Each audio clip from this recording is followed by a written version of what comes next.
ஞாயிற்றுக்கிழமை காலையில் காளான் பிரியாணிக்கும் காளான் தொக்குக்கும் ரெடி பண்ணிக்கிட்டு இருந்தேன்.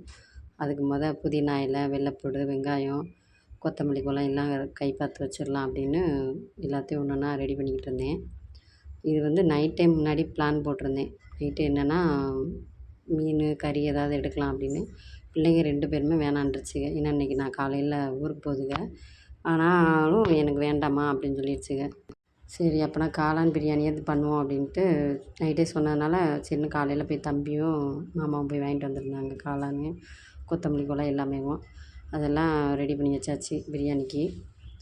இப்போ எப்படி செய்கிறதுன்னு பார்க்கலாமா?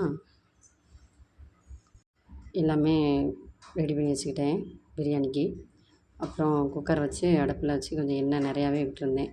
எண்ணெய் விட்டு பட்டை, சோம்பு, பச்சை மிளகாய் எல்லாம் பிரியாணிக்கு போடுறது என்னென்ன போடணுமோ எல்லாம் போட்டு வதக்கி விட்டாச்சு. அப்புறம் இஞ்சி, பூண்டு, அப்புறம் புதினா இலை, கொத்தமல்லி குலை அதையும் மிக்சியில் அடித்து அதையும் கொஞ்சம் போட்டேன். அப்புறம் வெங்காயம், அப்புறம் ஒரு 3 தக்காளி எல்லாம் போட்டு நல்லா வதக்கி விட்டாச்சு. வதக்கி விட்டு சிக்கன் பொடி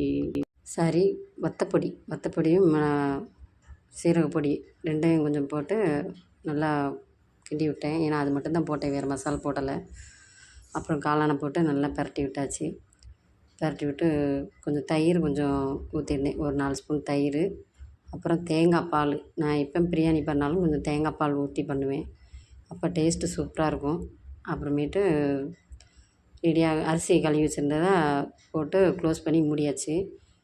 இந்த சைடு விசில் வரையும் வெயிட் பண்ணட்டும் அப்படின்ட்டு அப்புறம் காளான் தொக்கு தான் ரெடி பண்ண ஆரம்பிச்சிட்டேன். இந்த பக்கம் கரண்ட் அடுப்பில் செய்யலாம் அப்படின்ட்டு கொஞ்சம் எண்ணெய் ஊற்றி நீளமாக கட் பண்ண பெரிய வெங்காயம், அப்புறம் 2 தக்காளி நல்லா வதங்கையும், அப்புறம் காளான் க்ளீன் பண்ணி வச்சிருந்த காளானை போட்டு லைட்டாக உப்பு போட்டு நல்லா வதக்கி விட்டாச்சு. அது எண்ணெயெல்லாம் பிரிஞ்சு வந்ததும் கொஞ்சம் மீன் பொரிக்கிற பொடி இருந்தது, அதையும் போட்டு இறக்கிட்டேன்.